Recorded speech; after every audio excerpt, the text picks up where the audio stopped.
warahmatullahi wabarakatuh. Alhamdulillah, teman muhasabah diri diizinkan ilahi untuk sekali lagi menemui anda yang kami hargai. Tidak lupa selawat dan salam buat junjungan besar Nabi Muhammad SAW, kaum kerabat serta para sahabat baginda yang dimuliakan.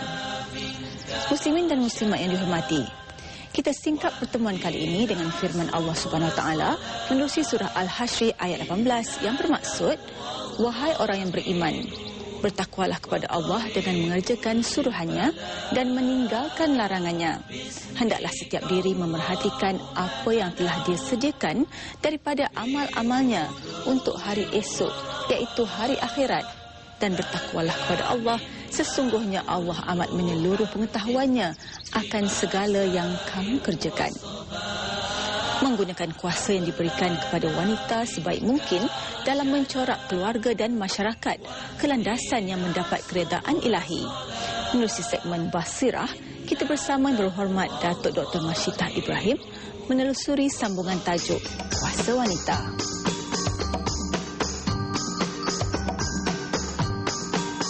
Sejauh mana hak isteri ataupun kuasa isteri bila mana berbanding dengan ibu kepada suami? Contoh kes ya Datuk, jika ibu suami sakit, ya, katakan ibu suami sakit dan suami mahu menjaga ibunya yang sakit itu sehingga sanggup berhenti kerja demi menjaga ibu.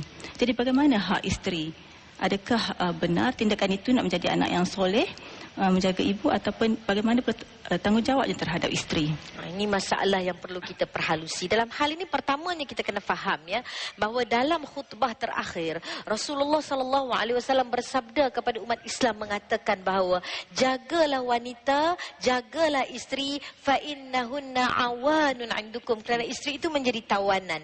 Dalam arti kata lain, apabila isteri itu berkahwin, kebebasan yang ada kepada dia sedikit sebanyak dikawal oleh suami. Kemana dia nak keluar, dia perlu memaklumkan kepada suami terlebih dahulu. Siapa yang dia nak bawa masuk ke rumah sebagai tetamu, mesti dimaklumkan dulu kepada suami. Apa-apa yang nak dibuat, mestilah berdasarkan kepada persefahaman di antara suami dan isteri. Kerana pada kali ini setelah berkahwin, dia telah menjadi isteri kepada suami. Jadi dalam hal ini, apabila kita menyebut masalah tadi bahawa suami pula mempunyai ibu, dan ibu tadi sakit dan suami ni nak berhenti kerja sebab nak jaga ibu dia, dan dalam masa yang sama bila dia berhenti kerja berarti dia mengabaikan nafkah pada anak-anaknya. Kita sebenarnya dalam masalah ini bercakap tentang prioriti. Apabila seorang lelaki itu telah berkahwin, maka dia harus membahagikan bukan saja prioritinya kepada ibunya, tetapi pada isteri dan anak-anak. Ini jelas disebutkan dalam satu hadis di mana Rasulullah SAW bersabda bahawa dosa pertama seorang lelaki, seorang suami yang akan ditanya oleh Allah Subhanahu Wa Taala ialah tentang nafkah kepada anak isterinya. Jadi kalau dia berhenti kerja hanya kepada satu manfaat untuk menjaga ibunya, dengan masa yang sama, dengan berhenti kerjanya ini menyebabkan anak dan isterinya ini terbantut dari segi masalah nafkah dan sebagainya, maka dalam hal ini tidak wajar suami berhenti kerja. Saya percaya ada alternatif yang lain atau jalan keluar lain yang boleh difikirkan. Terlalu pintas ataupun jalan pendek fikir dia untuk berhenti kerja. Tak payah fikir panjang-panjang lah. Berhenti kerja je dulu, jaga mak. Sedangkan nak jaga ibu pun memerlukan kepada kos, ubat dan sebagainya. Jadi kalau berhenti kerja, kalau ekonomi kita tidak terjamin, ini jelas disebut oleh hadis, hampir-hampirlah kefakiran itu membawa kepada kekufuran. Jadi kita nak kena jaga ya, dalam hal ini suami kena bertindak waras, bertindak rasional, bertindak bijak, tidak hanya melihat kepada satu perspektif kerana dia betul anak, tapi dalam masa yang sama juga berjawatan sebagai suami, berjawatan kepada bapa, kepada anak-anaknya yang perlu kepada nafkah dan sebagainya. Jadi di situ jelas kuasa isteri masih ada ya Datuk? Masih ada, untuk sebab apa sekala yang nak buat mestilah isteri tadi ditanya terlebih dahulu ya. Sebab tu Nabi selalu mengajak para suami itu supaya berbincang dengan isteri, atau dikatakan syura, bersyura ya, berbincang dalam apa-apa urusan nak buat pun. Sehingga dalam surah Al-Baqarah dia kata urusan untuk memberhentikan anak ni berhenti menetek daripada ibunya pun mestilah berdasarkan perbincangan antara suami dan isteri. Begitu terperinci sekali Datuk ya. setiap langkah yang ingin kita lakukan.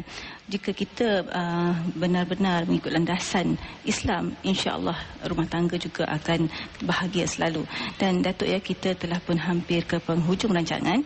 Jadi apakah agaknya nasihat Datuk dalam soal menggunakan kuasa muslimah ini? Silakan Datuk.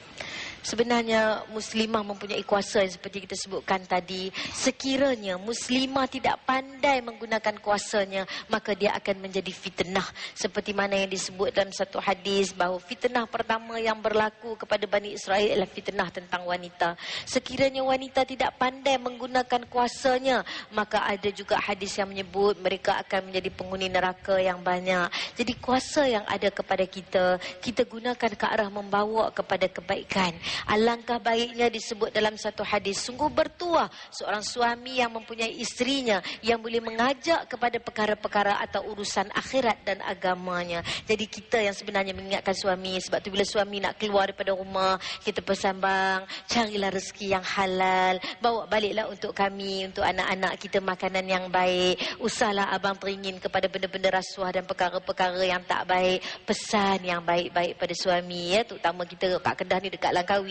Jangan bila suami nak pergi Langkawi, bang, jangan lupa kain batik, jangan lupa kristal. Bang, jangan lupa ingat kami anak-anak di rumah ni cari rezeki yang halal.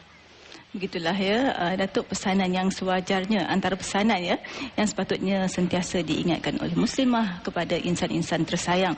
Jadi sebelum kita melabuhkan tirai, Datuk ya, saya akhiri rancangan kita ataupun perbincangan kita malam ini dengan petikan kata-kata oleh Saidina Uthman bin Affan yang bermaksud, kebimbangan terhadap hal-hal keduniaan itu adalah menggelapkan hati, manakala kebimbangan terhadap hal-hal akhirat itu adalah menyinarkan hati. Jadi terima kasih Datuk atas kupasan dan nasihat-nasihat yang telah pun diberikan. Ianya begitu berharga ya buat kita semua, dan semoga kita semua mendapat manfaat daripada perbincangan yang telah dijalankan sebentar tadi.